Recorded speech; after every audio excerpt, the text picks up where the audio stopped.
introduce myself. My name is Alicia Santianisi. I'm from the Accounting Program Study with NPM 25412058. Now I will continue discussing the Introduction to Microeconomics course, especially the main topic of consumer and producer behavior.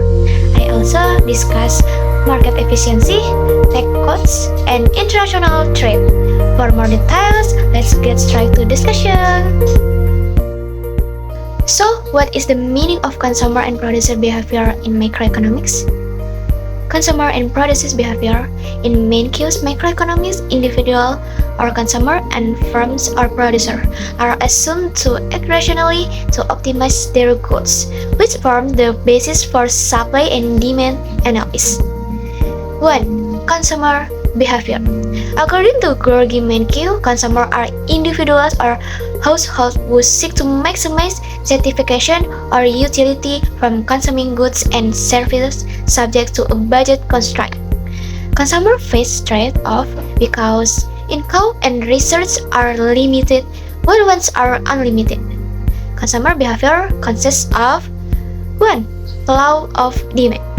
Assuming all else equal or ceteris paribus, when the price of a good rises, the quantity demanded by consumer falls and vice versa.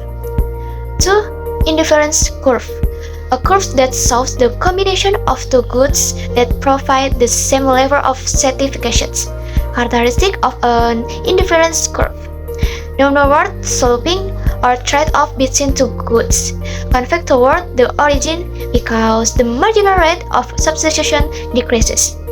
A steeper curve indicates a higher level of satisfactions. 3. Diminishing marginal utility. The additional satisfactions a consumer gains from consuming one more unit of a good tends to decreases as the amount of consumption of that good increases. 4. Budget constraint. The limit on the combination of goods a consumer can afford given their income and the prices of the goods. Okay, next, producer behavior. Producer or firms aim to maximize profit, which is the difference between total revenue and total cost. Producer behavior consists of 1. Production function. The relationship between the quantity of inputs or factors of production used and the quantity of output produced. Production cost consists of fixed costs, variable costs, and total costs. 2. Law of supply. Assuming ceteris paribus, when the price of a good rises, the quantity supplied by producers rises, and vice versa. 3. Marginal cost. The increases in the total cost that arises from producing one extra unit of output. A rational producer will choose the output quantity where marginal revenue equals marginal cost to maximize profits. 4. Diminishing marginal product.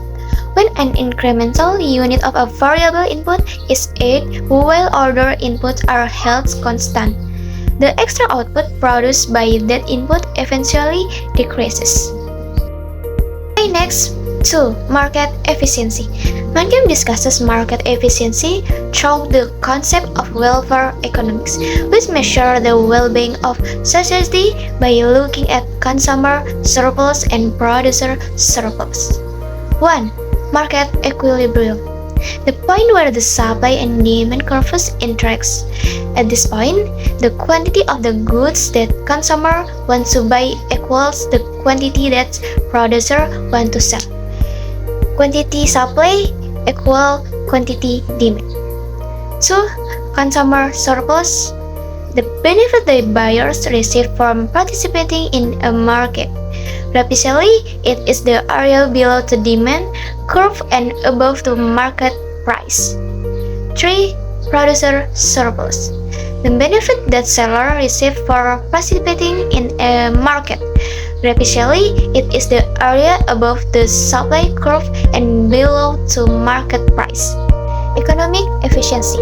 Conditions where the allocation of resources maximize the total surplus received by all members of society.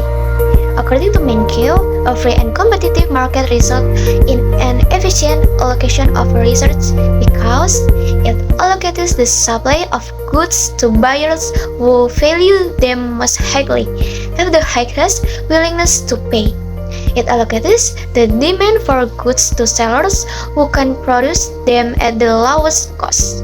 It produces the quantity of goods that maximize the sum of consumer and producer surplus. 4. Market failure.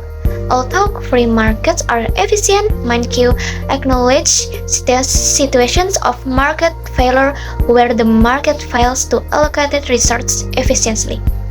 Examples include externalities, the impact of the person or firm's action on the well-being of a bystander, e.g., pollution.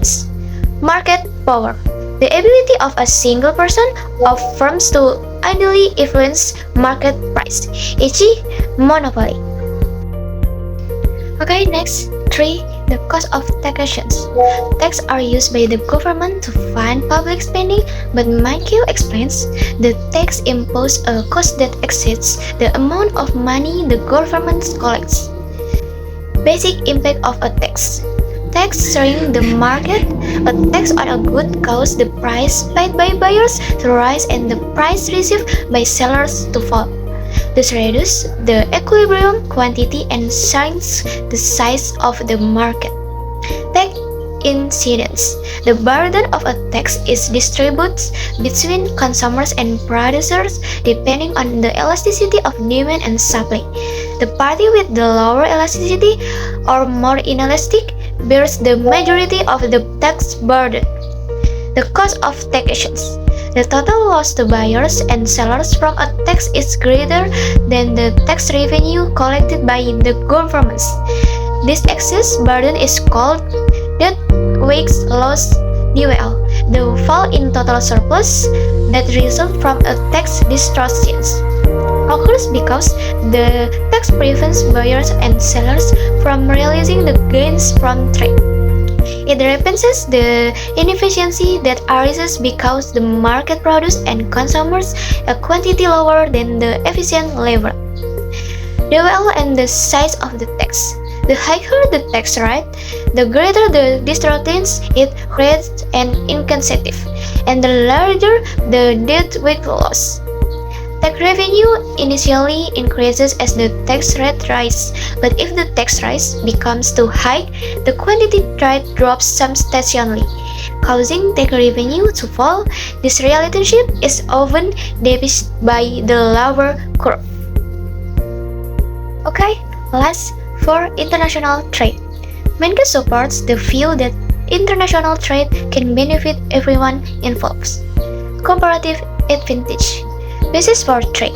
Countries should specialize in producing goods in which they have a comparative advantage, meaning they can produce them at a lower opportunity cost.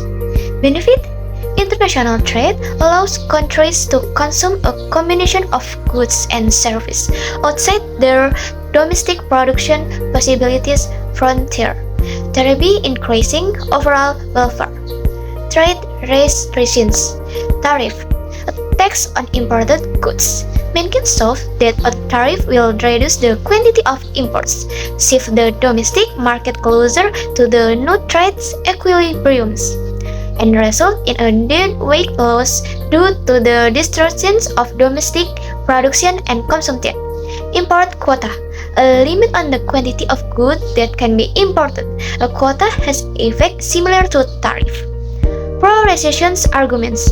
Menkeu also discusses various arguments in favor of trade restrictions, e.g., national security, protecting infant industry, etc., but often concludes that these arguments do not justify the restrictions as the cost of the deadweight loss typically outweighs the claimed benefits. Okay, so the conclusion is free market is the most effective mechanism for allocating resources and maximizing social welfare, although it requires interventions to address failures. Consumer rationally maximize utility and producer maximize profit, which which together drive the market toward efficiency demonstrated by the maximization of total surplus, or consumer and producer. However, this efficiency is disturbed by the cost of taxation, which create a deadweight loss, a loss of total surplus exceeding the tax revenue collected due to distortion of incentive to trade. Despite these domestic inefficiencies, international trade based on comparative advantage increases a nation's overall welfare because the gains to winners outweigh the losses to losers, and trade restrictions such as tariff merely reintroduce inefficiently. Okay, well, that concludes our discussion on consumer and producer behavior. I apologize for any shortcomings. I hope this information is helpful and easy to understand for all of you. Thank you.